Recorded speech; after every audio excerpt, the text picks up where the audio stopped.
Good morning, friends. Versatile Academy and the first UGC NET English literature first video I release பண்றோம்.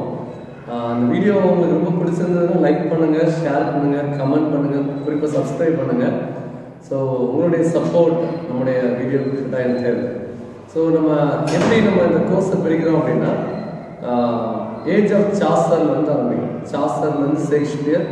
So அப்படியே நம்ம ஒவ்வொரு period of இதையும் நம்ம ஒவ்வொரு வீடியோவில் கவர் பண்ணுவோம். இன்றைக்கி ஏஜ் ஆஃப் சாசரோட இன்ட்ரொடக்ஷன், சாசர் பற்றிதான சில காரியங்களை இன்றைக்கி நம்ம படிக்கணும். ஏஜ் ஆஃப் சாசர் அப்படின்னாலே நீங்கள் நல்லா ஞாபகம் வச்சுக்கோங்க. 1340 1340 1400. ஸோ இந்த 60 இயர்ஸ் தான் ஏஜ் ஆஃப் பீரியட் சாசருங்கிறாங்க. அதே நேரத்தில் இதை டிரான்சிஷன் பீரியடுங்கிறாங்க. டிரான்சிஷன் அப்படின்னா சேஞ்ச். ஸோ ஒரு சடன் சேஞ்ச், அதான் டிரான்சிஷன் அப்படிங்கிறாங்க.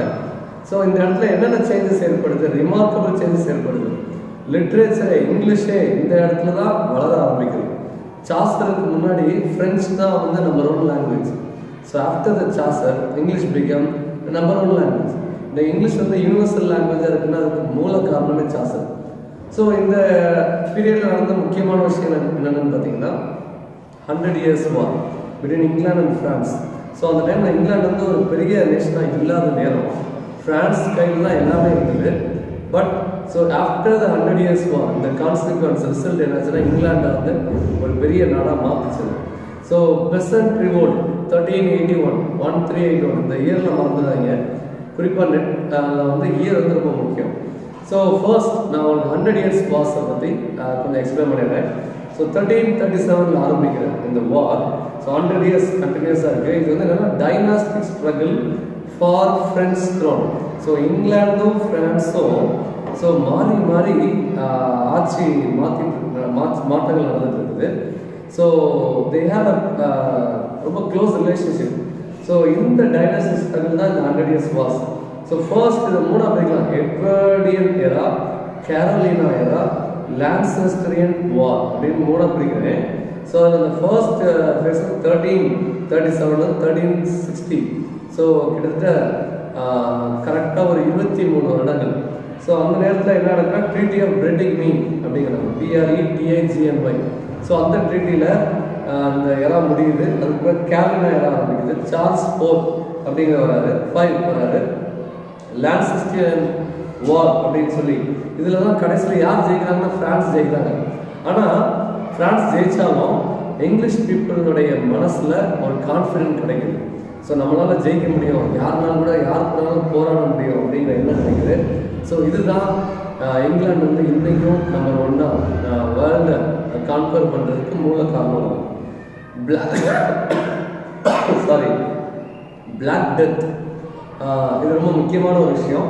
1348 நடக்குது. ஸோ அந்த நேரத்தில் இந்த பிளேக் அப்படிங்கிற ஒரு ஃபீவர், ஸோ பிளாக் ஃபீவர் அப்படிங்கிறாங்க. அதாவது ரிங்கர் ரோசஸ் பேக்கெட் ஃபுல்லாக பர்ச்சஸ்லாம் கேள்விப்பட்டிருக்கீங்க. அந்த ரைம்லாம் இதை பேஸ் பண்ணி தான் எழுதியிருப்பாங்க. ஸோ உடம்புல அங்கங்கே பேட்சஸ் மாதிரி, ஸோ ஆப்பிள் சைஸில் ஸோ இருக்கும் அப்படின்னு சொல்லி சொல்லுவாங்க. ஸோ இந்த இதில் கிட்டத்தட்ட 30 to 50% ஆஃப் பாப்புலேஷன் இறந்து போகிறதாக ஹிஸ்ட்ரி சொல்லுது. So it is historical fact. இதை யாருமே மறக்க முடியாது. அதாவது பிளாக் ஃபீவர் அப்படிங்கிறாங்க, கிரேட் பிளேக் அப்படிங்கிறாங்க. 1348 இயர் மறந்துடாது. தென் பெசன்ட் ரிவோல்ட் 1381 நான் உங்களுக்கு சொன்னேன். So 1381 peasant revolt, 1340 48 black death, 1340 to 1400 age of Chaucer. So 60 years. So இதுதான் நீங்கள் நல்லா கவனமாக சொல்லணும். 1337 100 years வார் ஆரம்பிக்குது. நல்லா கவனிங்க, பெசன்ட் ரிவோல்ட் ஏன் ஆரம்பிக்குது. ஸோ நம்முடைய இது சிப்பாய் மியூட்னி அப்படிங்கிற மாதிரி அங்கே பெசன்ட் ரிவோல்ட் ஆரம்பிச்சிருக்கு. எப்படின்னா ஸோ ஸ்டாச்சு ஆஃப் லேபர்ஸ் அப்படின்னு 1351 ஸோ ஜான் ஆஃப் கான் அப்படிங்கிறவர், so when he was the duke of England, so எனக்கல் லா 1377 போல் டேக்ஸ் அப்படின்னு சொல்லுவாங்க, தலைவரி அப்படிங்கிறது. போல் அப்படின்னா தலைநத்தம். ஸோ அப்போ என்ன சொல்கிறாங்கன்னா பெசன்ஸ்லேருந்தும் வரி வாங்குங்க, ஸோ ஃபார்மர்ஸ்லேருந்தும் வரி வாங்குங்க அப்படின்னா. ஸோ அப்படி வாங்கப்பட்டதுடைய விளைவு தான் ஃபார்மர்ஸ்லாம் என்ன பண்ணுறாங்கன்னா they started to make a revolt. So they are telling the government we are not supposed to pay the tax, we are not eligible because we don't have anything. ஏன்னா பஞ்சம். ஸோ அந்த பஞ்சத்தினால இதாகிட்டு இருக்கு. இந்த சர்ச்சுக்குள்ள வந்து ஒரு பெரிய ரிஃபார்மேஷன் நடக்குது. நிறைய பேர் வந்து இந்த பஞ்சத்தில் இறந்து போகிறாங்க. சர்ச்சில் இருக்கிற பாஸ்டர்ஸ்லாம் பார்த்தீங்கன்னா கஷ்டப்பட்ட குடும்பத்தில் வந்தவங்க. அதில் குறிப்பாக ஜான் பால் அப்படிங்கிறவர் ஒரு பெரிய ரிஃபார்மர். ஸோ அவர் வந்து என்ன பண்ணுறாரு அப்படின்னா ஒரு பயங்கரமான ஒரு ப்ரீச் கொடுக்குறாரு, ஒரு சர்மன் கொடுக்குறாரு. இந்த சர்மனை கண்டு எல்லாருமே they started to make a revolt. So result என்னாச்சு அப்படின்னா நிறைய பேரை கொண்டுட்டாங்க. ஸோ பார்லிமெண்ட் வந்து ஃபார்மர்ஸுக்கு சப்போர்ட்டாக அவங்க என்னென்ன பண்ணிட்டு இருந்தாங்களோ அதெல்லாம் கொஞ்சமாக அவங்க வந்து விட ஆரம்பிச்சிட்டாங்க. ரைட். ஸோ முக்கியமான சாசருடைய பீரியடில் நடந்த முக்கியமான விஷயங்கள் black death, so 100 years war, peasant revolt. இந்த 3 விஷயங்கள் 3 மறந்துறாங்க. ட்ரை ஸ்ட்ரகல்னு வச்சுக்கிடுங்க. Peasant revolt, black death, 100 years war மறந்துறாங்க. ரைட். நம்ம இப்போ சாஸ்டரை பற்றி பார்ப்போம். சாஸ்டர் வந்து 1343 பிறந்தார். இவருடைய இன்ஸ்பிரேஷன் யாருன்னு பார்த்தீங்கன்னா டான்டே, பொக்காஷியோ, பெட்ராச். ஸோ இவங்க எல்லாருமே இட்டாலியன் பீப்புள். ஸோ சாஸ்டருக்கு வந்து ரொம்ப முக்கியமான இன்ஃப்ளூயன்ஸ் வந்து இட்டாலி. ஸோ பாருங்கள், இவருடைய பீரியட் வந்து 3ஆக பிரிக்கும். ஃபர்ஸ்ட் வந்து French period, second Italian period, final பீரியட்னு 3ஆக பிரிக்கும்.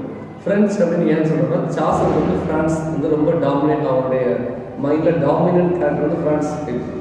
அவருடைய இன்ஃப்ளூயன்ஸ் தான் அவர் ஃபர்ஸ்ட் புக் ஆஃப் டச்சஸ் எழுதுறாரு. ஸோ புக் ஆஃப் டச்சஸ் அப்படிங்கிற வேற ஒன்றும் இல்லை, எலிஜி. அது யாருடைய டெத் பார்த்தீங்கன்னா death of Blanche, wife of John of Gaunt. John of கானுடைய ஒய்ஃப், அவங்கள பற்றி எழுதுனா ஒரு இரங்கல் எலிஜி. ரைட். ஸோ 2வது பீரியட் இட்டாலியன் பீரியடில் வந்து அவர் ரொம்ப இன்ஃப்ளூயன்ஸ் பண்ணது யாருன்னு சொன்னேன், டான்டே, பொக்காஷியோ.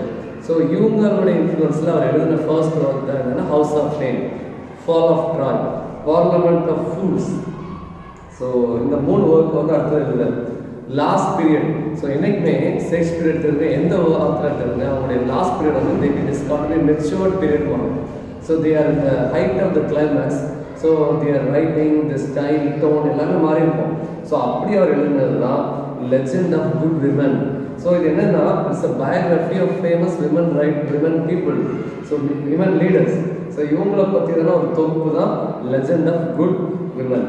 ஸோ அதுக்கு பிறகு அவர் கடைசியாக எழுதின விஷயம் தான் ரொம்ப பரவலான விஷயம், கேண்டர்பரி டேல்ஸ். ஸோ கேண்டர்பரி டேல்ஸை பற்றி உங்களுக்கு சொல்ல வேண்டிய அவசியமே இல்லை. ஸோ நான் கேண்டர்பரி டேல்ஸை பற்றி நான் உங்களுக்கு எக்ஸ்பிளைன் பண்ணுறேன். Linguistic importance of Chaucer. எதுக்காக linguistic importance of Chaucer? Chaucer என்ன பண்ணார் இங்கிலீஷுக்கு? சாசர் இல்லைன்னா இங்கிலீஷ் இருக்கு. ஸோ அமெரிக்கன் போய்ட் லோவல் அப்படிங்கிற என்ன சொல்லியிருக்காங்கன்னா Chaucer found is native tongue a dialect and left it a language. So அதுதான் இங்கிலீஷ் அப்படிங்கிறாங்க. So Matthew Arnold, so famous critic என்ன சொல்கிறாங்கன்னா father of splendid English poetry Chaucer அப்படிங்கிறார். Founder of new traditions Chaucer அப்படிங்கிறார். Canterbury Tales பார்ப்போம். 29 Pilgrims ஒரு பயணத்துக்கு போகிறாங்க, ஒரு ஷ்ரைனை நோக்கி, ஒரு சின்ன ஒரு இதை நோக்கி. அது எங்கே போகிறாங்கன்னா செயின்ட் தாமஸ் பெக்கெட் இன் கேண்டர்பரி. ஸோ தாமஸ் பெக்கெட்டை பற்றி மர்டர் இந்த கத்தீட்ரலில் படிச்சிருப்பீங்க. ஸோ அதை நம்ம பின்னாடி பார்க்கலாம். ஸோ இவங்க எந்த இடத்துல கேதர் ஆகிறாங்க? ஒரு இன்னில் கேதர். இன் அப்படின்னா ஒரு சின்ன விடுதி, டபார்ட் இன் அப்படிங்கிற இடத்துல கேதர் ஆகிறாங்க. ஸோ அவங்க யார் ஹோஸ்ட் பண்ணுறா, அவங்க யார் கூடுறா அப்படின்னா Harry Bailey. HARRY BAILEY. So அவர் வந்து அவருக்குள்ள ஒரு கான்செப்ட் வருது, சரி நம்ம இவ்வளோ பேர் இருக்காங்களே, 29 பில்கிரிமேஸ் இருக்காங்களே, இவங்களை வந்து இன்ட்ரெஸ்டிங்காக பண்ணணுமே, அப்போ அவங்க என்ன பண்ணலாம் அப்படின்னு சொல்லி அவர் வந்து ஒரு ஸ்டோரி டெல்லிங் கான்டெஸ்ட் பண்ணுறாரு. ஸோ அதில் யார் வந்து கடைசியாக நல்லா ஸ்டோரி சொல்கிறாங்களோ ஸோ அவங்களுக்கு தான் ப்ரைஸ். ஸோ நான் ஒரு பெரிய கிஃப்ட் கொடுக்க போகிறேன் அப்படிங்கிறது. ஸோ அப்படி ஆரம்பிக்கப்பட்டது தான். ஸோ அப்படி ஒவ்வொரு பில்கிரிமாக அந்த 12 month அதை கால்குலேட் பண்ணியிருப்பாங்க. ஸோ ஸ்டோரிஸ் சொல்லிகிட்டே இருப்பாங்க. இதில் தான் here is the God's plenty அப்படிங்கிறது ரொம்ப ஃபேமஸான ஒரு விஷயம். ஸோ பார்த்தீங்கன்னா ஆஃப்டர் த சாசர் பீரியடில் 15th and 16th centuryயில் போயட்ஸ் வந்து Chaucerian diction and phraseology or poetic form, இது 3ஐயும் தங்களுடைய பொயட்டிக்காக இருக்கட்டும், ஸோ ஒரு நாவலாக இருக்கட்டும், ஃபிக்ஷனாக இருக்கட்டும், ஸோ தாங்கள் பண்ணக்கூடிய எல்லா லிட்ரரி டேர்ம்லையும் சாசருடைய இன்ஃப்ளூயன்ஸில் அவங்க போயிட்டு. ஸோ இதுதான் ரொம்ப முக்கியமான ஒரு விஷயம். ஸோ சாசர் இல்லை அப்படின்னா இங்கிலீஷ் இல்லை. ஸோ இன்றைக்கி வந்து this the first video. So நான் அவங்களெல்லாம் ரொம்ப சந்திக்க ரொம்ப சந்தோஷப்படுறேன். என்னால் முடிஞ்ச அளவுக்கு அநேக இன்ஃபர்மேஷன் கிட்டத்தட்ட இது வந்து history of English literature book, outline history of English literature book WH Hudson புக்லேருந்து நான் எடுத்து கொடுத்துருக்கேன். ஸோ இது வந்து ஏதோ அடுத்த அகாடமிலேருந்து நம்ம திருடுறதோ எதுவும் இல்லை. So there is no plagiarism தான். Everybody there imitating somewhere.